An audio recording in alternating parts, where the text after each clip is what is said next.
예레미야서 3장. 탕녀의 명예. 사람들은 이렇게들 말한다. 만일 한 남자가 자기 아내를 내보내고 그 여자가 그에게서 떠나가 다른 남자의 아내가 되면 그가 그 여자에게 다시 돌아서겠느냐? 그리 되면 저 땅이 몹시 더럽혀지지 않겠느냐? 그런데 너는 수많은 정부들과 불륜을 저지르고서 나에게 돌아오겠다는 말이냐? 주님의 말씀이다. 눈을 들어 벌거벗은 언덕들을 보아라. 네가 더럽히지 않은 자리가 있느냐?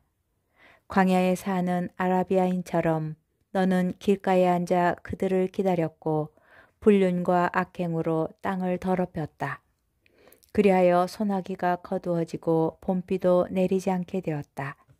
그런데도 너는 탕녀의 이 말을 하고 부끄러워하기를 마다한다. 지금도 너는 나를 저의 아버지, 당신은 제 젊은 시절의 친구라 하지 않느냐? 그분께서 영원히 분노하시겠는가? 끝까지 진노하시겠는가? 너는 이런 식으로 말하면서 네가 할 수 있는 악행은 다 저질러 왔다. 이스라엘의 배반과 유다의 배신. 요시야 임금 시절에 주님께서 나에게 말씀하셨다. 너는 배반자 이스라엘이 한 짓거리를 못 보았느냐? 그가 높은 언덕마다 올라가 온갖 푸른 나무 밑에서 불륜을 저지르지 않았더냐? 나는 그가 이 모든 짓을 저지른 뒤 나에게 돌아오겠지 하고 생각하였으나 그는 돌아오지 않았고 이를 배신자인 그의 자매 유다가 보았다. 내가 보니 배반자 이스라엘이 온갖 간음을 저질렀기에 나는 그를 내보내며 이혼장을 그에게 들려주었다. 그런데도 배신자인 자매 유다는 두려워하지 않고 그마저 가서 불륜을 저질렀다. 그는 자신의 불륜을 가볍게 여겨 땅을 더럽히고 돌과 나무와 더불어 간음을 하였다. 이런 온갖 짓을 저지르고서도 배신자인 자매 유다는 온전한 마음으로 나에게 돌아오지 않고 거짓으로 돌아오는 채 하였다. 주님의 말씀이다. 성실하신 주님께서 이스라엘을 회개시키시리라. 주님께서 나에게 말씀하셨다. 배반자 이스라엘이 배신자 유다보다는 의롭다. 가서 북쪽을 향하여 이 말을 선포하여라. 배반자 이스라엘아 돌아오너라. 주님의 말씀이다. 나는 너에게 성난 얼굴을 보이지 않으리라. 나는 자애로우니 영원히 진노하지 않으리라. 주님의 말씀이다. 단지 내 죄를 시인하기만 해다오. 내가 주 너의 하느님을 거슬러 반역했고 온갖 푸른 나무 밑에서 낯선 자들에게 몸을 맡겼으며 내 말을 듣지 않은 죄를. 주님의 말씀이다. 배반한 자식들아 돌아오너라. 주님의 말씀이다. 내가 너희의 주인이다. 나는 너희를 이 성읍에서 하나 저 가문에서 둘씩 끌어내어 시온으로 데려오겠다. 내가 너희에게 내 마음에 드는 목자들을 보내리니 그들이 너희를 지식과 슬기로 돌볼 것이다. 너희가 그날 그 땅에서 불어나고 번성하게 될 때 주님의 말씀이다. 사람들은 더 이상 주님의 계약교회에 대하여 말하지 않을 것이다. 그것을 마음에 떠올리거나 기억하거나 찾지 않을 것이며 다시 만들려 하지도 않을 것이다. 그때에 그들은 예루살렘을 주님의 옥좌라 부를 것이고 모든 민족들이 주님의 이름을 찾아 예루살렘에 모일 것이다. 그러고는 더 이상 자신들의 악한 마음을 고집스럽게 따르지 않을 것이다. 그날의 유다 지방은 이스라엘 지방과 더불어 거르리니 그들은 북쪽 땅에서 내가 너희 조상들에게 상속 재산으로 준 땅으로 함께 내려올 것이다. 탕자의 회개. 나는 너를 어떻게 나의 아들들 가운데 하나로 내세워 탐스러운 땅, 문민족 가운데에서 가장 아름다운 상속 재산을 너에게 줄 수 있을까 하고 생각하였다. 나는 너희가 나를 저의 아버지라 하고 나를 따르던 길에서 돌아서지 않을 것이라고 생각하였다. 그렇지만 여인이 제 남편을 배신하듯 이스라엘 집안아 너희는 나를 배신하였다. 주님의 말씀이다. 한 소리가 벌거벗은 언덕들 위에서 들리니 이스라엘 자손들이 애원하며 울부짖는 소리다. 그들이 제 길에서 벗어나 주 그들의 하느님을 잊은 탓이다. 배반한 자식들아 돌아오너라. 내가 너희 배반을 바로잡아 주리라. 저희가 주님 앞에 나왔습니다. 당신이야말로 주 저의 하느님이십니다. 분명 언덕에서 나오는 것은 거짓이요 산 위에서는 소란뿐입니다. 분명 이스라엘의 구원은 주 저의 하느님 안에만 있습니다. 그러나 저희 젊은 시절부터 수치가 저희 조상들의 노고를 그들의 양떼와 소떼와 아들, 딸들을 삼켜버렸습니다. 수치 가운데 드러눕고 부끄러움이 우리를 덮게 하자. 우리 젊은 시절부터 오늘에 이르기까지 우리와 우리 조상들이 주 우리 하느님께 죄를 지은 탓이다. 주 우리 하느님의 말씀을 듣지 않은 탓이다. 예레미야서 4장. 이스라엘아, 내가 돌아온다면 주님의 말씀이다. 내가 나에게 돌아만 온다면 역겨운 것들을 내 앞에서 치워버리고 더 이상 방황하지 않는다면 내가 살아계신 주님을 두고 진실과 공정과 정의로 맹세한다면 다른 민족들이 주님 안에서 복을 받고 주님 안에서 찬양을 받으리라. 완전한 쇄신. 참으로 주님께서 유다 사람들과 예루살렘에게 이렇게 말씀하신다. 묵혀둔 너의 땅을 갈아엎어라. 가시덤불에는 씨를 뿌리지 마라.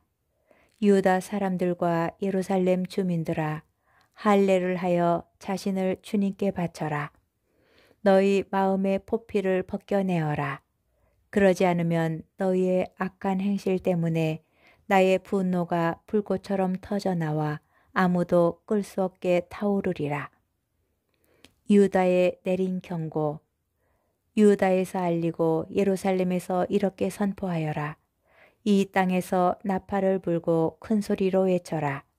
그리고 말하여라. 모요와 요새 성읍들로 들어가자. 시온 쪽으로 깃발을 올리고 서 있지 말고 대피하여라. 내가 북쪽에서 재앙과 엄청난 재난을 가져오리라. 사자가 숲에서 달려나오고 민족들의 파괴자가 길을 나섰다. 그가 내 나라를 폐허로 만들려고 제 자리에서 나왔다. 내 성읍들이 헐려 아무도 살지 않게 되리라. 그러니 자루옷을 두르고 단식하며 슬피 울어라. 주님의 타오르는 분노가 우리에게서 돌아서지 않았다. 혼란. 그날에 주님의 말씀이다. 임금이 용기를 잃고 제후들도 용기를 잃으리라. 사제들이 깜짝 놀라고 애언자들도 아연실색하리라. 내가 여쭈었다. 아, 주 하느님, 당신께서는 참으로 이 백성과 예루살렘을 완전히 속이셨습니다. 칼이 목에 닿아도 너희는 안전할 것이다 하지 않으셨습니까? 위협받는 예루살렘에 대한 마지막 권고. 그때에 이 백성과 예루살렘을 두고 이런 말씀이 들려오리라. 벌거벗은 언덕의 열풍이 내 딸, 내 백성의 길을 향해 광야에서 불어온다. 그 열풍은 키즈를 위한 것도 쓰레지를 위한 것도 아니다. 이보다 드센 바람이 나를 위해 분다. 이제는 나도 그들을 거슬러 심판을 선언하리라. 그가 구름처럼 올라오니 그의 병거들은 폭풍과 같고 그의 말들은 독수리보다 날래다. 우리는 불행하구나. 우리는 망하였다. 예루살렘아, 내가 구원받을 수 있도록 내 마음에서 악을 깨끗이 씻어내어라. 언제까지나 내 안에 악한 생각을 품어두려느냐. 정녕 다안에서 소식이 전해지고 에프라임 산에서 재난이 선포된다. 민족들에게 경고하고 예루살렘에 대고 선포하여라. 원수들이 먼 나라에서 쳐들어와 유다의 성읍들에 대고 소리를 지른다. 그들은 밭을 지키는 자들처럼 사방에서 예루살렘을 포위한다. 이 백성이 나에게 반역한 탓이다. 주님의 말씀이다. 너의 길과 행실이 이런 일을 스스로 불러들였으니 이것이 바로 너에게 닥친 쓰라린 재앙이요 내 심장까지 파고드는 재앙이다. 조국의 재앙 앞에서 애언자가 겪는 고뇌. 아이고 배야, 배가 뒤틀리네. 내 심장의 벽이여, 내 안에서 심장이 마구 뛰어 가만히 있을 수가 없구나. 나팔 소리가, 전쟁의 함성이 나에게 들려오고 있다. 재난에 재난이 겹치는구나. 정말 온 땅이 황폐해지고 나의 천막이 순식간에, 나의 장막이 한순간에 무너지는구나. 내가 언제까지나 더 깃발을 보아야 하고 언제까지나 더 나팔 소리를 들어야 하는가. 하느님의 판결. 과연 내 백성이 어리석어서 나를 알지 못한다. 그들이 미련한 자녀들이라 이해하지 못한다. 악을 저지르는 데는 약삭 빠르면서도 선을 행할 줄은 모른다. 혼돈으로 돌아가다. 내가 보니 땅은 혼돈과 불모여 하늘에서 빛이 사라졌다. 내가 보니 산은 떨고 있고 모든 언덕은 뒤흔들리고 있다. 내가 보니 사람도 없고 하늘의 새들도 모두 달아나 버렸다. 내가 보니 옥토는 황무지가 되고 모든 성읍은 허물어졌다. 주님 앞에서, 주님의 타오르는 분노 앞에서 그렇게 되었다. 하느님께서 당신 백성을 징벌하기로 결정하시다. 주님께서 이렇게 말씀하셨다. 온 땅이 폐허가 되겠지만 아직 끝장은 내지 않겠다. 이리하여 땅은 통곡하고 저 위 하늘은 어두워지리니 내가 한번 말하고 계획했으면 뉘우치지도 물리지도 않을 것이기 때문이다. 정보들에게 속은 시온, 기병들과 궁수들의 고함 소리에 온 성읍 주민들이 달아난다. 그들은 숲속으로 들어가거나 바위 위로 올라간다. 그리하여 온 성읍이 버려지니 그곳에 사는 사람이 아무도 없다. 황폐해진 너, 진홍색 옷을 걸치고 금붙이로 치장하며 눈을 돋보이게 화장하고 있으니 어쩌자는 것이냐. 아름답게 꾸며보았자 헛것이니 정부들이 너를 경멸하고 내 목숨을 노린다. 나는 몸푸는 여인이 내는 듯한 소리를, 첫 아기를 낳는 여인처럼 괴로워하는 소리를 들었다. 손을 뻗쳐들고 헐떡이는 딸 시온의 소리를 들었다. 불행하여라 이 내 목숨, 살인자들 앞에서 내 힘이 다해 가는구나.